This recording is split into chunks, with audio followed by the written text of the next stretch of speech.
Now, ultimately, once we go up, we got to come down. And so when we need to land, we're going to be using certain other inputs. Landing flaps. Your flight may or may not have landing flaps, partially because of the degree of which as a student pilot you are, and partially if it's too windy, you don't want to use flaps to add any extra, um, you know, forces that would be like lift or getting into too much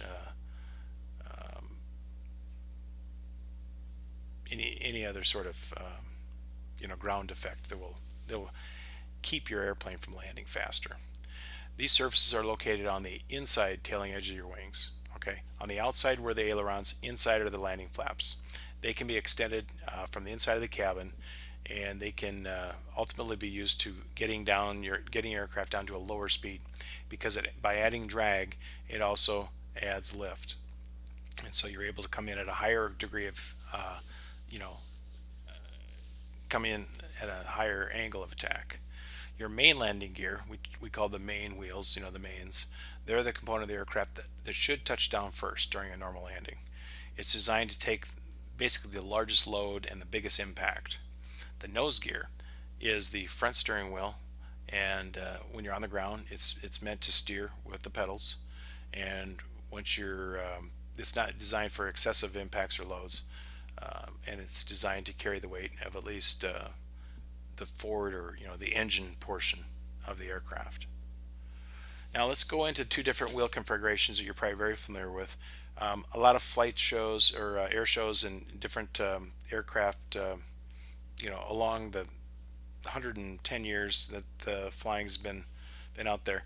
They're primarily two different types of aircraft, and the conventional or tail wheel. Conventional is how most of the aircraft were designed originally. The nose wheel airplane or the tricycle landing is what we've got in the Cessna 172. That adds a lot more stability once you get on the ground, and whereas the tail wheel is going to maybe add a little bit more speed. The nose wheel airplanes have a third wheel in the front of the main gear, and that's used underneath the nose for steering. Nose wheel airplanes have a much better handling because there's less airplane behind the pivot point, or we call it the center of gravity, and visibility characteristics while taxiing.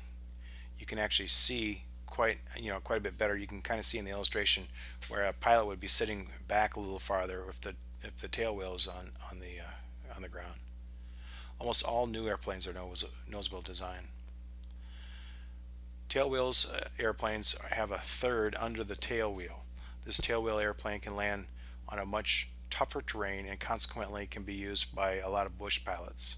In a tail wheel airplane, this gear supports the weight of the rear portion of the airplane only. So depending on the weight, most of your engine weight of the aircraft is going to be in the front for a traditional nose wheel or triangle or a tricycle aircraft, but that shifts quite a bit onto that little wheel in the back. Now let's just kind of cruise through some of the categories of aircraft. Under airplanes, we've got single engine land, multi-engine land, single engine sea, and actually it should be a multi-engine sea there too. Under rotorcraft, this is getting to be a larger, different, a lot more sports enthusiasts are kind of going this direction. You've got gyroplanes, which are thrust by a pusher propeller, and the lift is by unpowered rotor blade. You've got a rotoblade, and you've also got the helicopter, and the helicopter is a rotor blade powered to obtain lift and thrust. The gliders, powered lift aircraft, or you know flight machines, if you will. They're powered chute, parachute land, and power chute by sea, and weight shift control land and weight shift control sea. Let's going back, up until 6 years ago, 7 years ago, the G1000s were never even available for small light aircraft under 12,500 pounds. And this would be your very typical cockpit of a 172 that's older than 2006. You notice at number one, you've got a clock. Number two, you've got your airspeed indicator. Number three, a turn coordinator. Number four, altitude indicator. number 5 heading indicator, number 6 altimeter, and the list goes on. So a lot of your different instruments, you would have a scan, a gaze. You've got about 18 inches to 2 feet worth of information that you kind of constantly have to keep in mind. The new G1000, the new glass panel cockpit, is very different. That allows you to have a gaze within just inches of each other rather than quite a few inches of each other. This is the glass cockpit by G1000 Garmin. This illustration here shows a synthetic view. You see the molded terrain that you're flying over. This is much like what you'd see in maybe only military type aircraft up until a couple of years ago. Most of the new jets, small light jet aircraft, are all going towards the G1000 or other higher Garmin glass panels, or even mobile glass units like a tablet size for what would be like an iPad. And you can notice that the gaze, rather than being a foot and a half, 2 feet across, is only about 11 inches, so, or even smaller because of the instrumentation. So it gives you a wealth of knowledge into a format that you can understand perhaps quite a bit sooner and faster. Plus, the way the information is brought back to you, you see it as a picture, and humans basically see in pictures versus the dial. You have to understand what that dial represents in relation to what the other dials tell you too. So on the glass panel to your left, where you're as a pilot, and you'd be sitting on the left, that would be your primary visual screen there, okay, your primary flight deck, whereas your multi MSD is going to be on the right, and this is going to be more towards instrument training. This is going to be a larger picture. Here's the direction of flight, here are the towns, here are the different airports, maybe even the fuel ring. Here's how much fuel we have to land or to continue our journey with. And getting back to this in a diagram that you can understand a little bit better as to the different axes. You've got, it's 3 different axes, and with that all kind of makes up the the method of flight, and why aircraft needs to be kind of coordinated with a private or a pilot's ability to input all the controls. So how does a plane rotate? And what I mean rotate,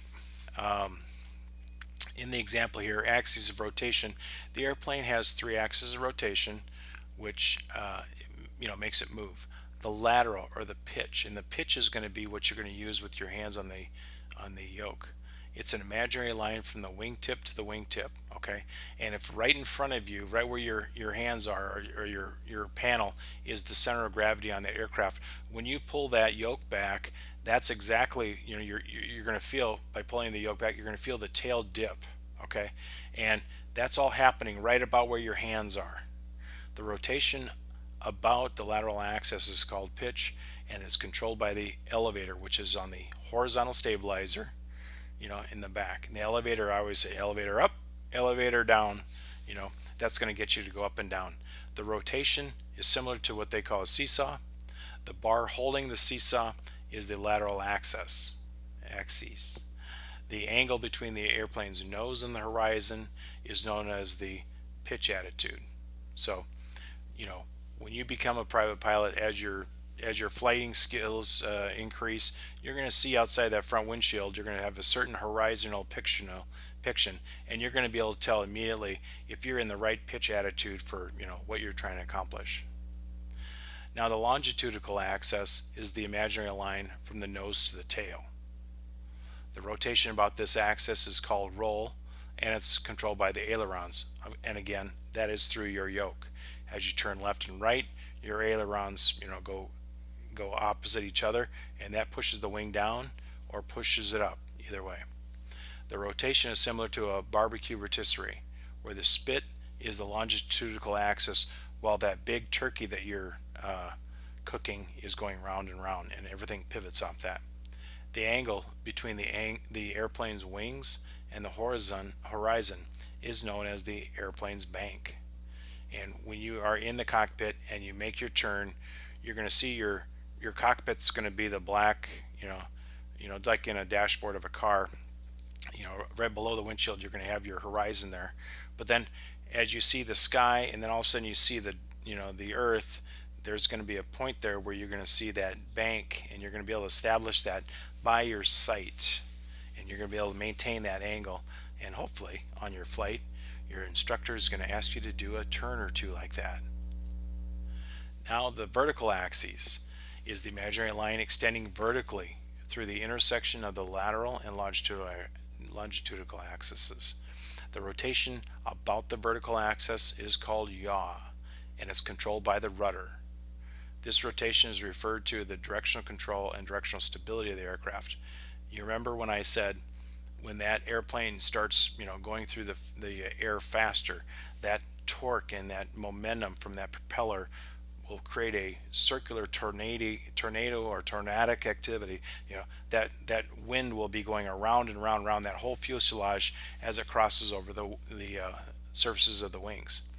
Now B, the rotation is similar to a weather vane, and it is which the post holding the vane is in the vertical axis. So in essence, on the top of a roof of a barn, your post goes up and your weather vane will just go, quote unquote, into the wind. That's exactly what that vertical axis is doing. It's acting like a weather vane in the wind, or if it were in on a boat, it would be like a rudder of a boat, and hence the rudder. Now let's talk about their primary flight controls, and I've been talking about them quite a bit, but here we're going to look at them. The primary flight controls, that yoke and the aileron in the elevator, that shows more of a squarish steering wheel. We've got more of a U-shaped steering wheel, so you can have one hand on each side, and I would highly recommend you just use maybe one hand, especially on takeoff. Your right hand is going to be controlling the throttle. You notice down below you've got the two rudders. Now those two rudders on the picture on the right control the rudder. Okay, the rudder are pedals, the rudder on the back of the vertical stabilizer, or the tail, whereas the flat portion, the elevator, is being controlled by the pushing and pulling of the yoke. All right. Now the rudder is attached to the vertical stabilizer, right, like I said. It doesn't actually make the airplane turn. It's more of a banking opportunity, and when you add rudder, it's going to be more of a stabilized or coordinated turn. This just comes with practice, and you probably won't be able to do a whole lot of it on your flight, but if you continue into flight training, it's definitely the number one. When you're flying other people, it's about making it a nice, comfortable flight, and that's going to help you make sure and maintain a comfortable flight for your passengers. Secondary flight controls that we talked a little bit about already were the trim tabs and the flight tabs. Now the trim tabs are commonly used to relieve the pilots from maintaining continuous pressure on the primary flight controls, and primarily your yoke. I always tell people, excuse me, if you're in the middle of a cross-country drive and you've got a crosswind and you're having to kind of bite to the right or left, you're biting in there and you've got that constant pressure, and you're constantly on the pressure because you're going straight. Your pressure against the wheels and into the wind is pushing your car. How about if you could just tweak that pressure a little bit so that that would be alleviated and you wouldn't have that pressure? And that's exactly what you do. Once you get your aircraft in a flight configuration you want to maintain, you're able to kind of keep that pressure off the yoke so it's not irritating. It does get taxing, for the pilot. Also, the wing flaps are going to be used to slower your landing speed or increase your lift if you want to take off into a specialized type of takeoff maneuver.